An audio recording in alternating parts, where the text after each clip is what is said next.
Hi guys, welcome back to the channel, and in today's video we're going to be reviewing the game week 5 of the Premier League season and having a chat about all the results that happened over this game week. Let's get into it, guys.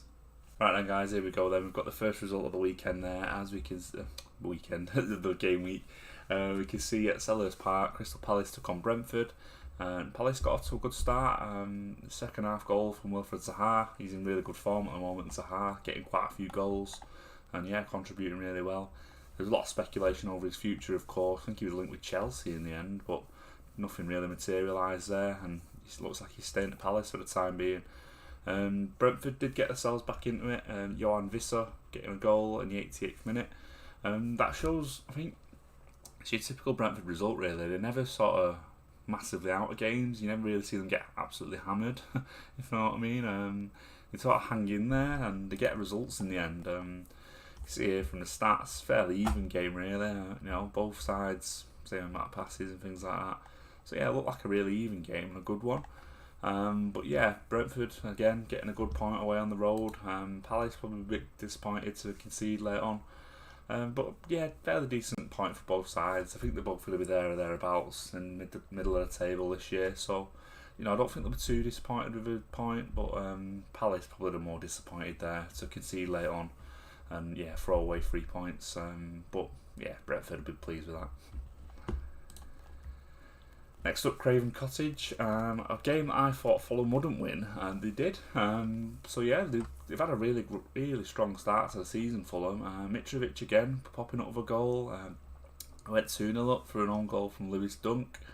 But he did get one back Brighton for a penalty from Alexis McAllister. We'll have a look at the stats. As you see, they don't have much of the ball for them, but they create chances and they do take them. It seems through that big man up top with Mitrovic. But yeah, strong win for Fulham. For me, going at this one, I had Brighton winning this all over. I just thought the start Brighton have had, and if you compare the two sides, you'd probably fancy Brighton to be the stronger. Yeah, if you compare them two sides, there's a lot of they've been in the Premier League for a couple of years now consistently. And I did fancy them over Fulham, but you know, they're really sort of proving that they belong to be at the moment, Fulham, and it's good to see a team come up and really give it a go. And yeah, I think they're still unbeaten. No, they lost to Arsenal, but that was a close game as well. But I think that's their only defeat so far, and you know, they were really pleased Fulham with the start they've had in the Premier League for me, and a really good win for them that. Brighton probably be disappointed not to win that game, but I'm sure they'll bounce back. They've got a good manager there. He'll be able to rally them from a defeat like this, and yeah, I'm sure both of these teams could be fine. Brighton probably more fine than Fulham, but the start they've had, you know, you won't rule them out staying up already. Next up, Southampton took on Chelsea at St Mary's, and again, probably one of the shocks of the week. Chelsea took a lead through Sterling. It was a bit of a scrappy goal. I did see that goal. I've seen Lavia's as well. But yeah, a bit of a scrappy goal really. He had a few goals at Sterling, but did manage to get the shot away in the end and did score. Lavia, lovely little goal from the edge of the box, and got them back into it. Just before the half-time whistle, it looks Adam Armstrong popped up with a goal. You see, as they're going to do against teams like this, Chelsea had the vast majority of the ball, but you know, just didn't convert anything really, and it just shows to me that they do need a striker. Southampton created a few chances and took them, but just mentioned there that they do need a striker. They have brought in Pierre-Emerick Aubameyang, Chelsea from Barcelona, and we know he can do it in the Premier League because he's been at Arsenal and done it. So it'll be interesting to see if he does sort of get the goals for Chelsea. And they'll have to start him because they've got no other striker, unless he played Brozier, but nothing seems to be happening there really. But yeah, interesting signing that for Chelsea. I think they've got to start playing him pretty soon really, because you know, they're getting chances and just not converting them. But that's a brilliant win that for Southampton, and they'll be over the moon. Adam Armstrong again for a strong performance. He's been pretty good thus far this year. And yeah, Hassan Hüttl will be over the moon with that, and they'll be looking to build on that Southampton if they want to stay up. I predicted they wouldn't this year, but proving me wrong. Next up at Ellen Road, Leeds took on Everton. A game that I thought Leeds would win. You know, Everton did take the lead for Anthony Gordon. early on. There was a lot of speculation over his future going into deadline day. Nothing materialised there.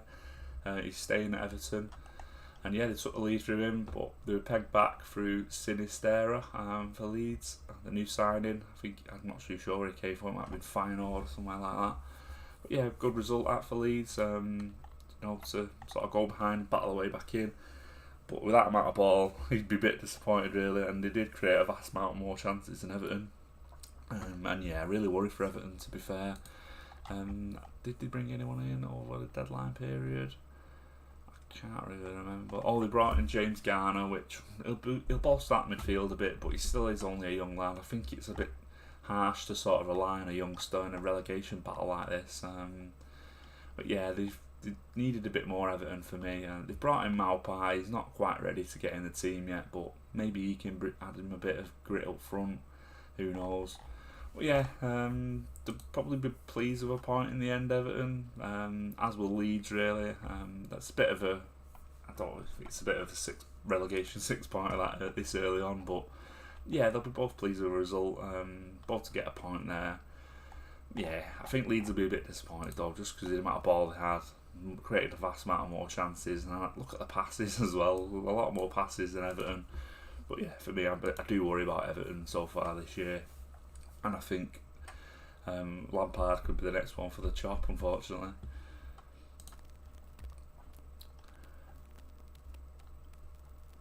Next up, we've got Bournemouth, who took on Wolves at the Vitality Stadium, and Bournemouth went into this one managerless. Since we've spoken, Scotty Parker did get the sack, and this is a game that Wolves really should have won. Look at the amount of ball and chances they had. They've just not got that front man taking them away. Taking these chances. Jimenez did start in this game, but he just doesn't look like the striker he used to be, unfortunately. Of course, he did have a horrible head injury. I think he broke his skull. I think it's like a year or so ago now, and yeah, he's just not been the same since that. It's a shame, really, because when Wolves came up, he was really that linchpin up front, and he got them goals, and it just really is a shame to see. I don't worry too much about Wolves though, just because they've got these new signings, like Nunes and Collins and things like that. They've got a few guys coming in. Guedes, he's a strong player. I think once they all gel, they'll become pretty good, Wolves, and I'm not too worried about them. But they've had a poor start. They should be beating teams like Bournemouth, who, for me, they're kind of already down. But yeah, bit of a poor result for Wolves. They'll be disappointed with that. But Bournemouth will be pleased that they've hung on, got themselves a point there. And for me, they need to get a new manager in quickly. I think Sean Dyche was one linked. I don't know how Bournemouth fans feel about that one. But yeah, they need to do something quickly, Bournemouth. Yeah, Bournemouth need to do something quickly in terms of bringing in a manager. And for me, that's their best bet of getting out of the relegation fight if they're going to do it.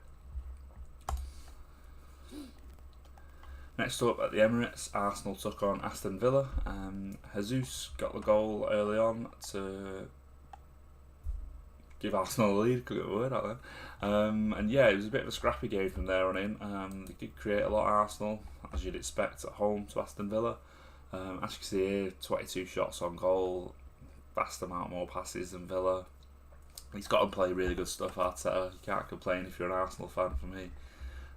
Villa did get themselves back in the game. It was a bit of a freak goal. It came directly from a corner. Straight in, whips it in. Keeper was in no man's land. He's done it before as well, this guy. I'm not sure if he sort of intentionally does it, but yeah, he scored directly from a corner again. I think I seem to remember Beckham, was it, doing it all them years ago? But yeah, bit of a freak equaliser.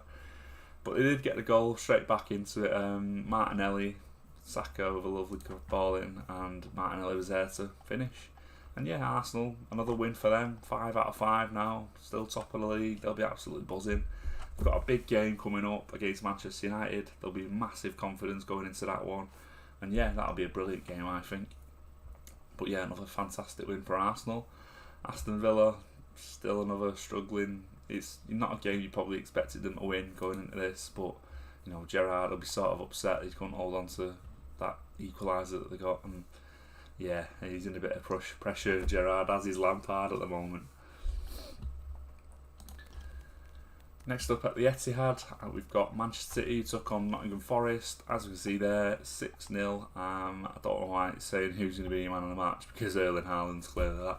A first half hat-trick for Haaland. I thought he'd be rested going into this one, but City thought otherwise. As you see, they could create a lot more chances, 785 passes, 75% of the ball. Yeah, I felt a bit sorry for Forest. They never really got a kick, really. I think they had one or two little chances here and there, but yeah, it was a dominating performance. Henderson struggled. He struggled with a few of the goals. But yeah, it's what you come to expect, really, from City. They look really strong at the moment. They're in a really rich vein of form. That Newcastle result the other week, I think it only woke them up, really. And that Palace game, I think they're going to get sort of a rich vein of form together now, and they're going to start playing some really good stuff. And how many goals will this guy score, Erling Haaland? Who knows? I was looking at the record the other day, and it's 32, I believe. Mo Salah got 32 not too long ago. But yeah, this guy's on 9 already, and it's only 5 games played. So I don't even want to know. If you work that out and he stays fit, how many goals he's going to get. I think if the ratio he's doing currently, it's over 40 anyway. I'm not great at maths, but yeah. If this guy stays fit, I'm pretty confident he's going to beat Mo Salah's record. It's if he stays fit, though, that's the thing. I think they're going to have to sort of not play him in some games. They're going to have to put Alvarez in, things like that. But yeah, they made a lot of changes, City, around the 50-odd minute mark. They wanted to get players on, give Cole Palmer a few minutes, Sergio Gomez, players like that, sort of bed them into the side. But yeah, another strong performance really from City. I won't be too upset if it was Forest. You're going to get easier games than that, just like Spurs last week, one of the top 5, top 6. You're probably not going to really want results. Well, you want them obviously, but you're not going to sort of expect results going into games like that. It's sort of your bottom 10 that you're going to look at picking up points. And yeah, I won't be too disappointed. Obviously the scoreline's a bit deflating, but yeah, don't worry if you're Forest. I think you'll be alright this year. Next up at the London Stadium, West Ham took on Spurs, and for me, good result that for West Ham. It took the lead early on Spurs. Tilo Kehrer with an own goal after the 34th minute. Perisic man of the match. He's looking like a pretty good signing for Spurs so far. He's been pretty strong from what I've seen of him. Basuma started this one as well, so they're sort of slowly bedding them new signings in. What was I going to say? But yeah, good result that for Tottenham, for West Ham, sorry. Yeah, they got themselves back into it. Soucek with 55th minute goal. I'm not seeing the goal, but I imagine it's a header because that guy just scores plenty of headers. Yeah, good result for them. I think they'd have took a point coming into this one. They've been in a bit of bad form. They got the win at Villa, but that was the first result they've had so far this season. Spurs were a bit deflated not to hold on to that. That chasing pack will get away from you if you don't sort of pick up these wins consistently. And yeah, Spurs didn't get one this week, as did Chelsea. But yeah, good result overall really. We'll have a look at the stats. As you'd expect, more ball for Spurs. It's what Conte does. He sets his sides up well. But yeah, West Ham did have the more chances. Sort of played them on the counter, as it seems. Scamacca didn't play this one, not too sure why. He wasn't on the bench either, so must have an injury there. I hope it's not too bad. Lucas Paqueta came on and made his debut for West Ham. But yeah, good little performance, and they'll be pleased to get the draw there. Not really much more to say about that one.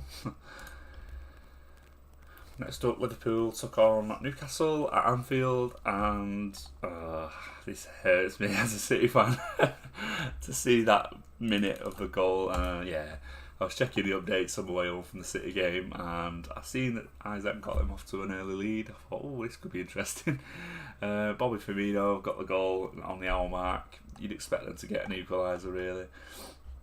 We'll just go over the chances, the amount of chances they had, the amount of ball. You'd expect them to win the game. They did, but I think it's the way they did it. It really hurts. Mo Salah man of the match, 2 assists. He's getting into his own now.